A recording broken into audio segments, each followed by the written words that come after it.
G'day champs, here we are again on Dirtbike Fever. Today we're going to have a bit of a yarn about sprockets. So basically I'm going to have a bit of a fiddle here with one of my wheels. This has a 45 tooth sprocket on it, and I want to get that one to swap with this one. Basically this is a 48 tooth sprocket. So we're going to have a bit of a play with those, show you what sprockets are all about, what to do with gearing, and what makes what go faster and whatnot, and have a bit of a chat about that. Cool bananas. Alrighty, so let's start by getting this sprocket off. How do we do it? This guy has some Allen keys, a little bolt underneath.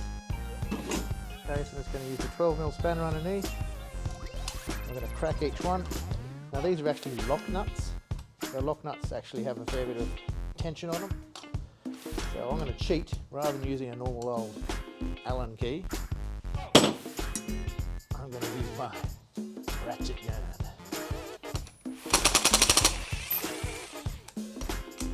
Much easier.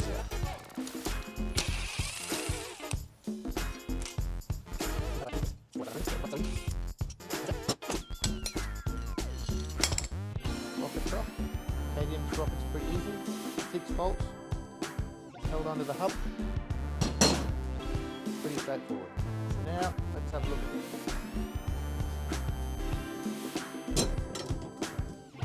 This is my dirt track tyre. Notice it's got a different tread pattern on there. So I just holds us in place. Crack them all first.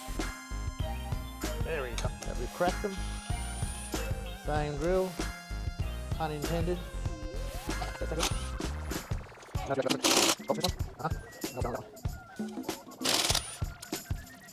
did that bolt go? Push drive hub.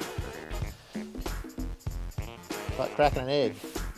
That is a push drive hub.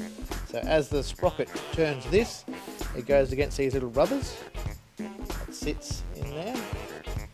These guys push against the rubber to cushion the impact of the tyre driving on hard surfaces. The sprockets come in many sizes and flavours.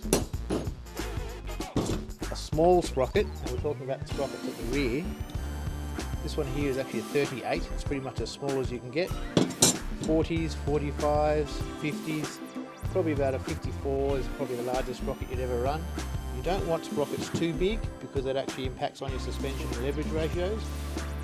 The smaller sprockets are generally preferable, but I tend to find a 50 sprocket on the rear of all my bikes works best, and then you just play with the front sprocket for the best results.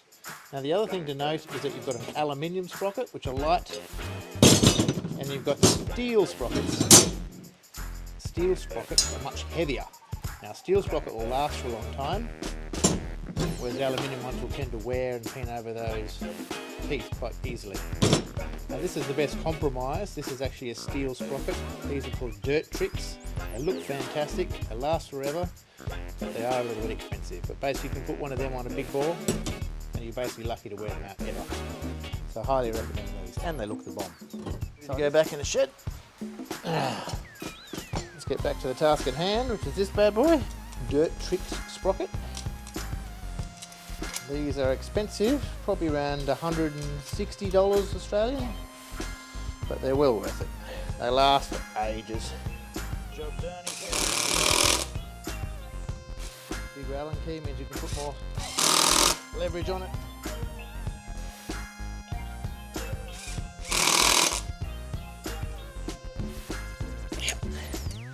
You can actually hold against it. It doesn't look like you're tightening much, but it's enough. It's all about leverage. The longer the lever, the more force, more tightening torque you're putting on each bolt. These are pretty long, so you get some good force on that. Pretty much job done. And put him back on the bike, eh? Let's move over here. Alright. So, we've got our rear axle that goes in the back of the bike. It's always a good idea to put some grease on this, or failing that, at least a little bit of WD-40 or similar, just to help it slide in. We don't want these guys rusting up. There's your back brake. This guy sits through here. Then we're going to get our back wheel. We're going to line up the sprocket here on this side. So we'll feed the wheel in, to do is put the disc in.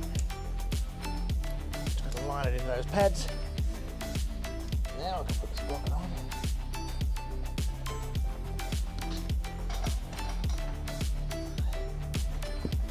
Like so. Like so, line everybody up. Push it through the hole. Put him home. So a little tip when you're tightening up your chain, get yourself a small spanner. I'm going to put this in the chain and put it like that. So what this is doing is it's pushing the axle now against our adjuster bolts. So giving that a good pull backwards, it's pulling that in hard before we tighten that axle up. Adjuster, 27mm socket for all KTMs and Bergs. Tighten this guy up. Again, you want them pretty tight. Oh. That guy just comes off. We aim for 3 fingers underneath the chains, roughly where you want it to be. That's probably a little bit loose there, so we can adjust that a little bit back, and that's pretty much where we want it.